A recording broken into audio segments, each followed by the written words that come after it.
মূল্যবান তাকরীর পেশ করবেন অত্র গ্রামের সুনামধন্য কৃতি সন্তান হযরত মাওলানা মুফতি মোহাম্মদ জাহিদুল মাহদ হাফিজাহুল্লাহ।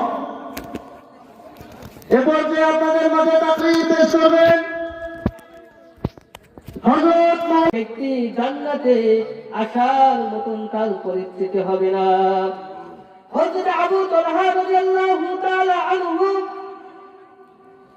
ছোট্ট একজন সাহাবী আবু তালহা রাদিয়াল্লাহু তাআলা আনহু দেখেন তার বিশ্ব নবীর প্রতি মুহাম্মদ সাল্লাল্লাহু আলাইহি ওয়াসাল্লামের কত মুহাব্বত ছিলেন। 8 থেকে 9 বছর আবু তালহার বয়স। আবু তালহা রাদিয়াল্লাহু তাআলা আনহু তিনি তার পিতার সঙ্গে বিশ্ব নবীর সঙ্গে দেখা করতে এসেছেন।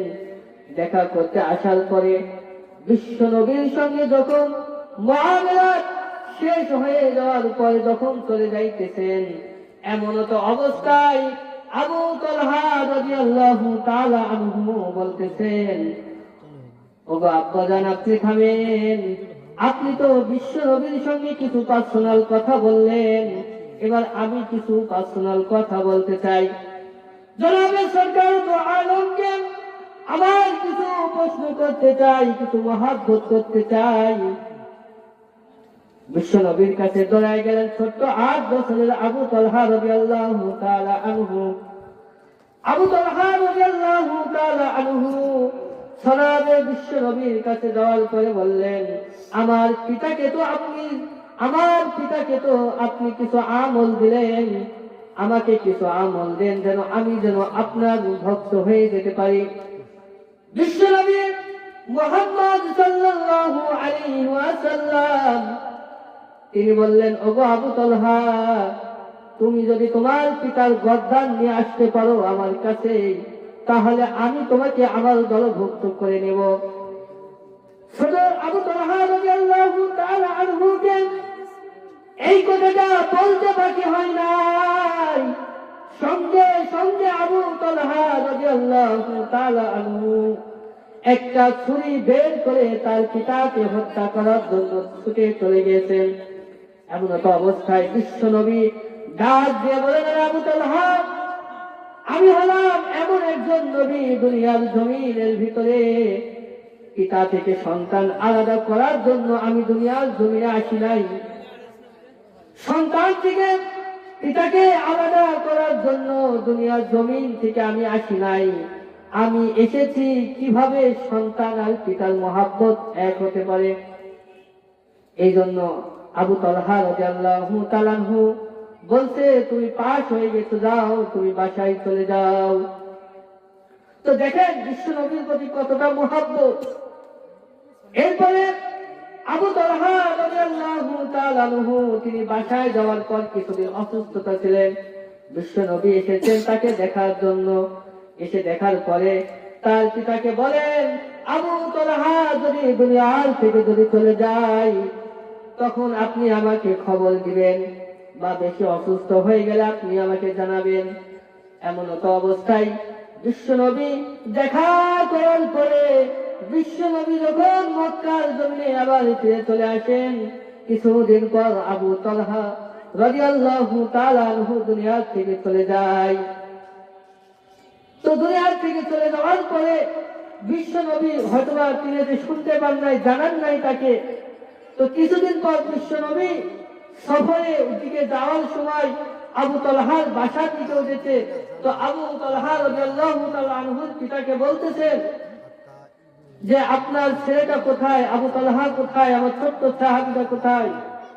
তো আবু তালহার পিতা বলতেছেন, তিনি তো দুনিয়া থেকে চলে গেছেন। বিশ্ব নবী হতাশ হয়ে গেলেন। আল্লাহ রাসূল চোখ দিয়ে পানি বেয়ে বেয়ে পড়তে চান, বলতেছেন, এমন একজন ছোট একটা সাহাবী দুনিয়ার জমিন থেকে চলে গেল, অথচ তুমি আমাকে জানাইলে না। আবু তালহা রাদিয়াল্লাহু তাআলা আনহুর পিতা বলতেছেন, আপনি শুনে রাখুন, আমার ছোট্ট সন্তান আবু তালহার ওসিয়ত ছিল। কি ওসিয়ত ছিল? তিনি বলতেছেন, বাবা, দুনিয়ার জমিনে বিশ্বনবী সরকারে দো আলম বহুত মাইল খাইছেন, তাইফের জমিনে অনেক মাইল খাইছেন, তার অনেক সূত্র আছে গো বাবা। ও গো বাবা, আপনি শুনে রাখেন বাবা, আমি যদি দুনিয়ার থেকে যদি দিনের বেলায় মারা যাই তাহলে বিশ্ব নবীকে আপনি জানাবেন, আর যদি রাতের বেলায় যদি দুনিয়ার থেকে চলে যাই তাহলে আল্লাহ রসুলকে জানানোর দরকার নাই। তার পিতা বলতেছেন, কেন জানানোর দরকার নাই? তখন আবু তালহা ছোট্ট বাচ্চা কেঁদে কেঁদে বলতেছেন, বাবা আপনি কি জানেন দিনের বেলা আমি যদি মৃত্যুবরণ করি তাহলে মুহাম্মদ সাল্লাল্লাহু আলাইহি ওয়াসাল্লাম আমার মৃত্যুর কথা শুনে আর ঘরের ভিতরে থাকতে পারবেন না, সঙ্গে সঙ্গে আমাকে দেখার জন্য ছুটে আসবেন। আর যদি রাতের বেলায় মারা যায় তখনও তিনি আমার জন্য পাগল হয়ে ছুটে চলে আসবে। কিন্তু এখানে একটা ডিফারেন্স, পার্থক্যটা হলো দিনের বেলায় যদি সরকারের দো আলম আসেন তাহলে হয়তো তার কোনো বিপদ আপদ হবে না, কিন্তু যদি রাতের বেলায় বিশ্বনবী আমার মৃত্যুর খবর শুনে যদি রাতের বেলায় আমাকে দেখতে আসেন, এমন তো অবস্থায় কাফের মুশরিকরা যদি বিশ্বনবী সরকারের দো আলমকে উপরে যদি আক্রমণ করেন আর বিশ্বনবী যদি আহত হয়ে যায়, ওই দিন আল্লাহ তাআলা আমি ছোট্ট আবু তালহাকে আল্লাহ তাআলা কঠিন হাসরের ময়দানে আমাকে একজন খারাপ মানুষ ভাবে তুলবেন। অপরাধী হইতে চাই না পিতা, এই জন্য আমার ছেলের নসিহত ছিল, আপনি যদি আমাকে আমি যদি এসে মৃত্যুবরণ করি রাতের বেলায় তাহলে সরকারের দো আলমকে জানানোর প্রয়োজন নাই। এই জন্য দেখেন ছোট্ট একজন সাহাবী আবু তালহার বিশ্ব নবীর প্রতি কত মহব্বত, তার এসে একটা প্রাণ জীবন দিয়ে তার মহব্বত কত, আর আমরা সে মহব্বত সে বিশ্ব নবীর সাল্লাল্লাহু আলাইহি ওয়াসাল্লাম মাধ্যম পাওয়ার একটা স্থান আমাদের আমদহ মাঠে আমরা আয়োজন করেছি, অথচ আমাদের আমদহ মাঠে যেখানে আসলে আল্লাহ রাব্বুল আলামিনকে পাওয়া আমল একটা বহুত বড় একটা দামি সম্পদ। এ আমল করে আমাকে আপনাকে আল্লাহ ওয়ালা হয়ে কবরে যেতে হবে। মসজিদের পালকি এলো আমার বাড়িতে,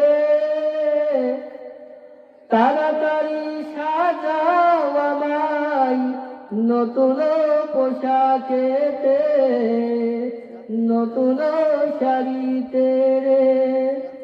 মসজিদের ওই পালকি এলো আমার বাড়িতে, তাড়াতাড়ি সাজাও আমায় নতুন শাড়িতে রে, নতুন পোশাকেতে। কন্যা পুত্র ঘরের স্ত্রী সবার ধরবে আঁকি, কেউ আটকাইতে পারবে না রে দরজায় খাড়া পালকি রে, আমার দরজায় খাড়া পালকি। মসজিদের পালকি এলো আমার বাড়িতে, তাড়াতাড়ি সাজাও আমায় নতুন পোশাকেতে, নতুন শাড়িতে রে। পাড়া পড়শি আছো যারা ক্ষমা কইরা দিও, মনের ময়লা দূর করিয়া কান্ধে কইরা নিও রে, আমায় কান্ধে কইরা নিও। পাড়া পড়শি আছো যারা ক্ষমা কইরা দিও, মনের ময়লা দূর করিয়া কান্ধে কইরা নিও রে, আমায় কান্ধে কইরা নিও।